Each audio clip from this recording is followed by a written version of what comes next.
U.S. training of Syrian rebels has been carried out covertly and on a small scale. Now, some in Washington want to boost that support and throw the might of the U.S. military behind the training. Among those supporting overt assistance to the rebels is U.S. Senator Lindsey Graham, who met with President Obama at the White House. There seems to be emerging from this administration a pretty solid plan to upgrade the opposition, to get the regional players more involved. Saudi Arabia, Turkey, Jordan, a lot of the Gulf Arab states have been helping quietly. Now's the time to get out front and be more overt. U.S. troops are already in Jordan, where they have a long history of training allied forces.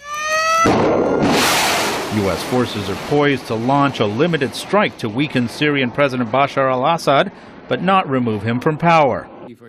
The top U.S. military officer, General Martin Dempsey, told lawmakers that looking beyond a limited strike, the U.S. military can train the Syrian opposition to defeat Assad's forces and bring about his eventual departure. The path to the resolution of the Syrian conflict is through a developed, capable, moderate opposition, and we know how to do that.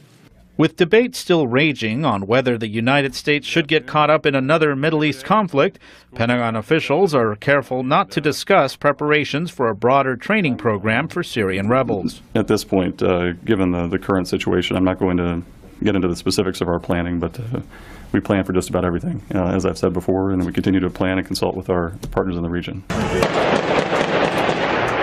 Rebels complain that the small weapons and other lethal aid promised by the U.S. has been slow to reach them.